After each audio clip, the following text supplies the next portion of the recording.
This is Steve from Boxing UK. Delighted to be joined by Billy Nelson. How are you, Billy? I'm fine, Steve. Cheers. Plenty to talk about. I don't know where to start. And Whyte and Povetkin. Just quickly, your thoughts on that? Well, I was quite vocal in how I thought the fight would go, and I was near spot on. Didn't think it would be a left uppercut, mind you, but 6-1 for Povetkin stoppage was a tasty price, and some rupees towards the Christmas holiday. Was it a tasty price that you benefited from yourself, Billy? Not nice enough, huh? Good man. Paid for the Christmas holiday. Good man. And the rematch? Dylan will beat him this time.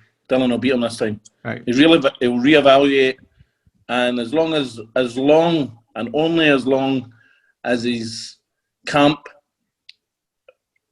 is settled and professional, he wins, because he'll change his plan. Sorry, Billy. The one question I wanted to ask you about that, particularly being a trainer, with them getting or not being with Mark Tibbs anymore, and you had Xavier Miller and Dave Caldwell, do you think that had any impact, having two voices in there? You should never have two voices in. I don't even like cut men voicing their opinion, because cut men, you see at fights, they don't know how your boxer reacts under pressure in certain situations that the trainer won't or should know if you've been with them long term. There's one voice to be heard in the corner.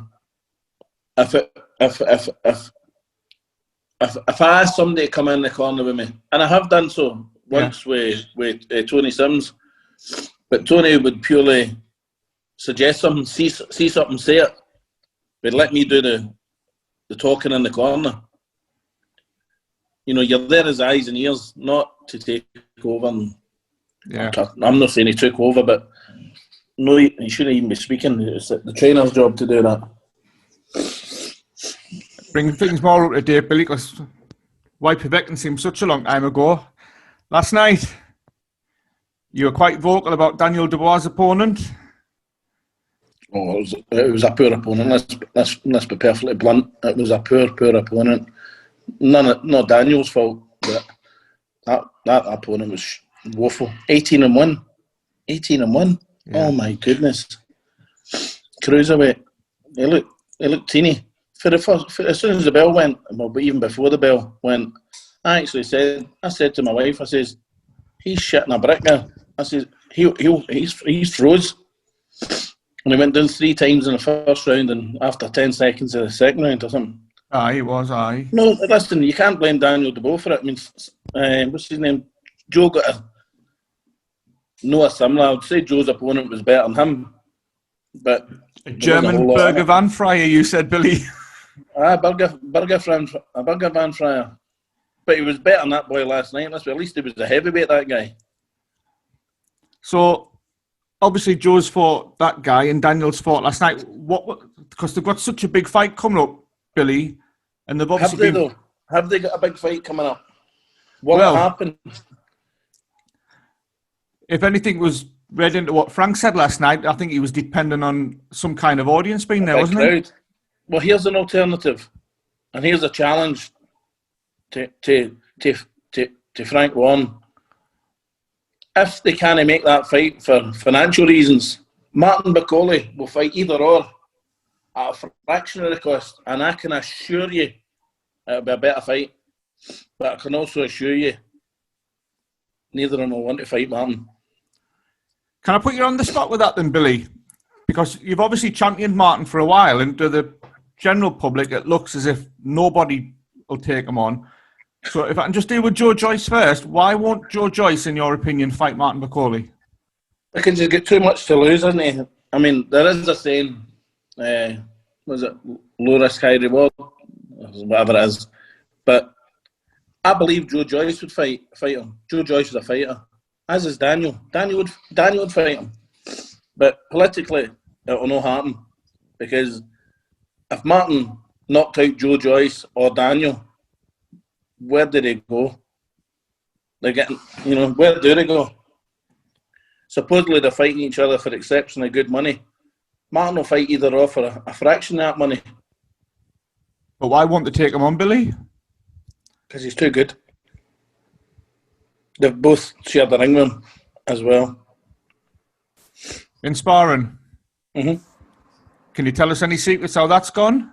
No, I wouldn't say no. But, well, just by saying that I don't believe the fight will happen, I believe Martin's better than both of them. And not just better, considerably better. Martin, when he sparred, both showed both of them 75% of what he's got.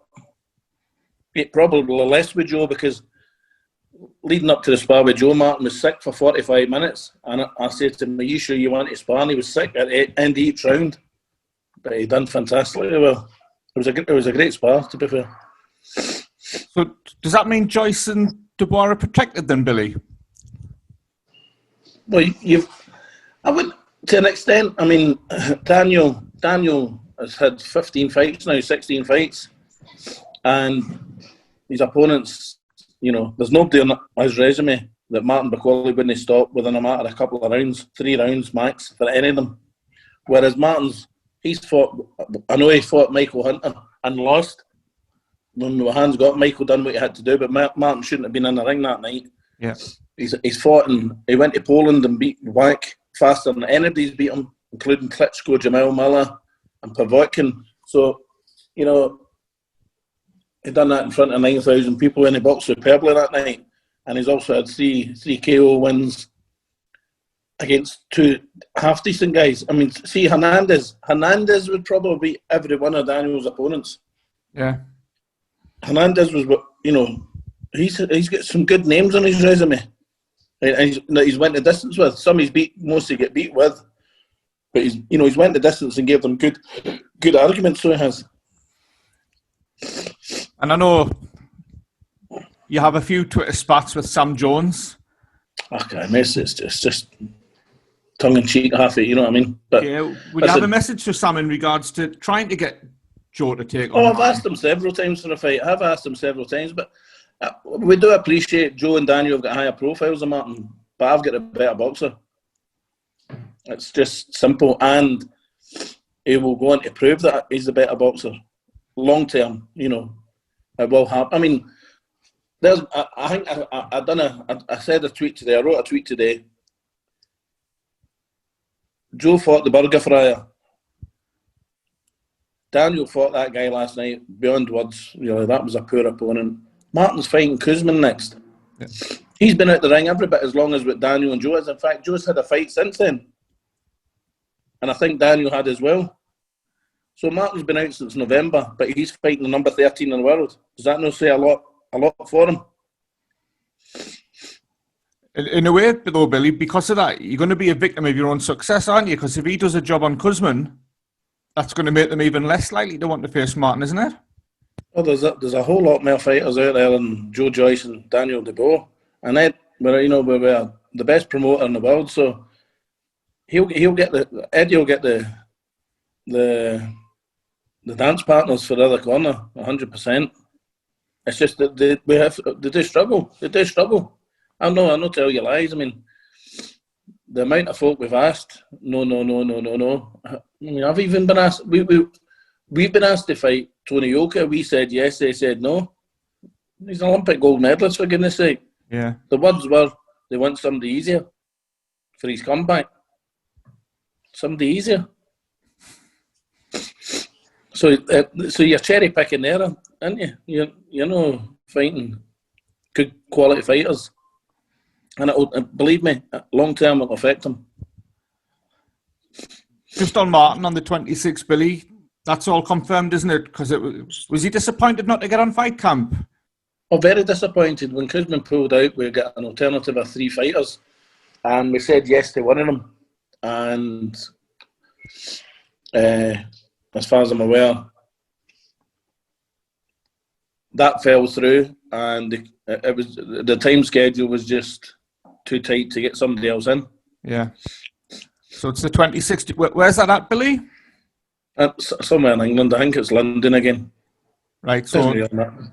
so 26. Martin's training exceptionally hard. We're actually struggling to get some sparring just now. So if there's any heavyweights out there who want some sparring in the next few weeks, give us a call. Come up to Scotland. We'll tag a few in for you, Billy. We'll get some sparring done. Look after his expenses wise, accommodation wise, no problem. Good man. So, providing he does the job on the 26th, would you hope that he gets out again this year? He will be out again this year. Right. And a step up from Kuzman, or would it be a tick over? I'd like somebody the same level as Kuzman, around about the top 15 to maybe 8 or 9. That would be good to finish off the year. And then 2021's hopefully going to be a very big year for Martin.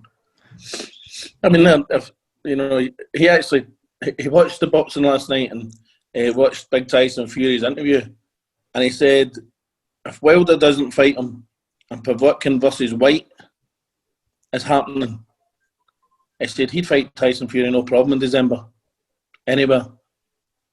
Really? But I'm sure there's a lot of fighters out there, but he would say he would fight him no problem. There's not a fighter that he wouldn't fight. That's the problem. He's confident that he would beat everybody. Yeah, I would have to. And that's not coming for me. That's coming for the horse's mouth. That's coming for Martin himself. He's confident he'd beat anybody. And that includes Tyson Fury. I have to ask you that, Billy. Well, that's what he said last night. Aye. Of course. Why would he think he couldn't beat Tyson Fury? I know he's an exceptionally good fighter, but so is Martin Bakole. Can I be devil's advocate, Billy? And it's the question that you'll always get chucked at you. And the Twitter comments probably reflect that. Whenever you champion Martin, the one thing that always comes back is Michael Hunter. Well, I know that. Martin, let me just make something abundantly clear. If you get the news that Martin got 2 days before the fight against Hunter, and you were just a normal working guy, you wouldn't go to your work. Let alone having to go into a boxing ring in front of a big crowd, live on Channel 5 and fight somebody.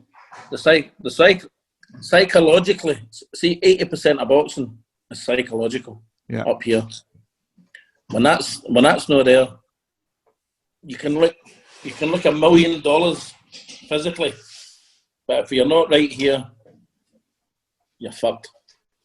You'll get in that ring, basically a shell. Now, in hindsight, he told me the next day what happened. If he'd have told me on the Thursday when he got the news, he would have been out that fight, believe you me. But he told me on the Sunday and it was too late. And Michael Hunter done what he done. But see, in hindsight, looking back at it, he done really well to go to 10 rounds with him. Yeah. I knew in the first round there was something wrong, and I did ask him at the end of the first round.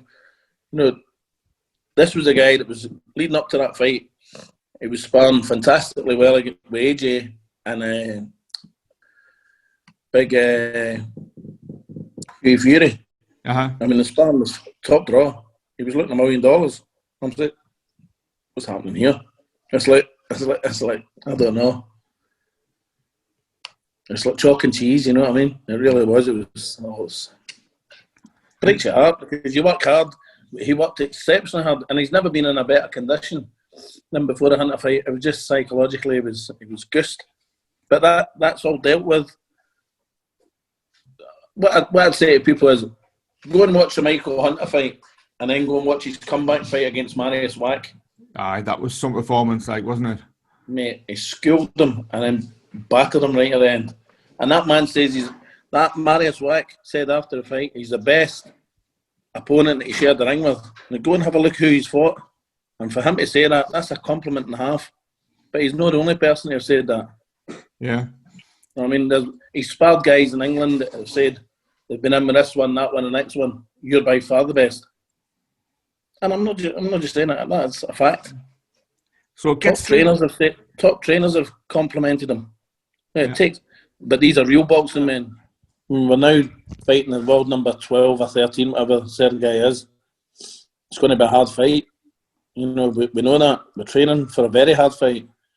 As long as he comes through that, then, we'll listen to what Eddie's got to say. See what he can do for him. And I'm sure he will, because Eddie's very talented. Eddie's been told by multiple people how good Martin is. Yeah, and we want to be involved in them. Last question for you, Billy, and I'm going to properly put you on the spot now. If Eddie chucked it over to you and said he can make any fight next year, which one would you go for? Well, the two fights you want to have, isn't there?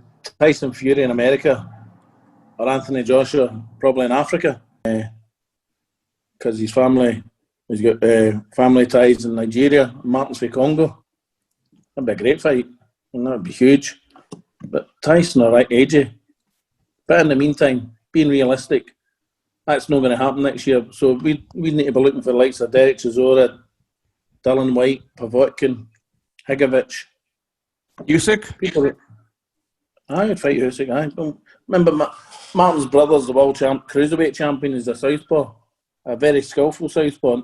Not the skill set that Usyk's got, but a lot of orthodox fighters struggle with southpaw fighters. Martin, it's second nature to him because he sparred his brother nearly every single day for a whole year. I hope Eddie will make these fights for him. I'm 100% sure he will. Well, we look forward to Kuzmin. Just got to cop, man. Listen, first and foremost, you've got to beat Sergey Kuzmin, and that's no easy feat. Yeah. I mean, let's be honest. Sergey Kuzmin is better than anybody that both the boys Joe or Daniel have fought so far. Yet, they get all the adulation and they're going to be this, that, and the next thing. Well, they won't be if they step in the ring with Martin. But that wouldn't happen. Frank One won't allow it.